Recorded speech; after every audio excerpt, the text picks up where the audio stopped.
আজকের এই সরাটের ময়দান সেই জনসমুদ্রে পরিণত হয়েছে। সুতরাং আজকের এই ঐতিহাসিক সমাবেশে জাতীয় নেতৃবৃন্দ বক্তব্য রাখবেন। আগামী দিনে বিপ্লবোত্তর বাংলাদেশ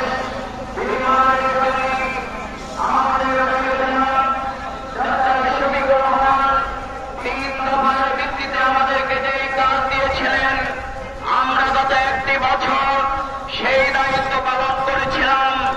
আবার আজকের এই জাতীয় সমাবেশে আমাদের সংগ্রামী আমির জামাত বিশ্ব ইসলামী আন্দোলনের অন্যতম সিপাহসালার একটি মানবিক কল্যাণ রাষ্ট্র গড়ে তোলার অন্যতম মানবিক নেতা ডাক্তার শফিকুর রহমান দেশ এবং জাতির উদ্দেশ্যে আজ গুরুত্বপূর্ণ ভাষণ প্রদান করবেন।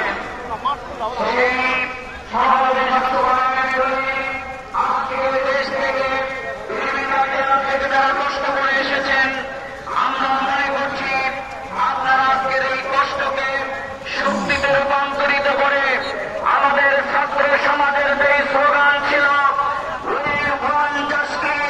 সেই ইসলামভিত্তিক বাংলাদেশের জন্য আমরা কি আজকের এই ত্যাগ শিকারের জন্য প্রস্তুত আছেন কিনা?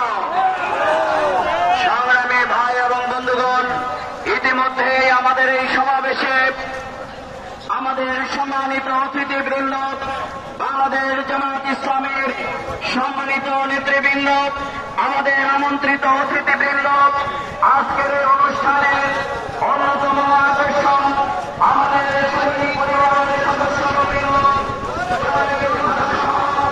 আমাদের কবির মুক্তিজীবী সর্বপর্যায়ের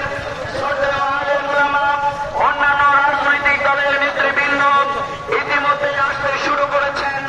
আমরা আজকের এই প্রোগ্রামের পক্ষ থেকে তাদেরকে আন্তরিক অভিনন্দন জানাচ্ছি।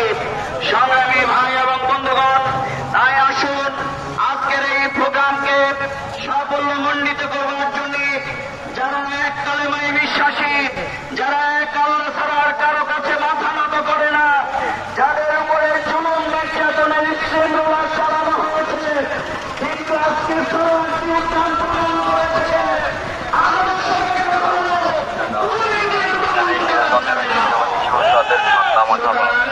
সেই সত্যপন্থীরাই আজ এখানে একত্রিত। আসুন সুশৃঙ্খল ভাবে বিগত 15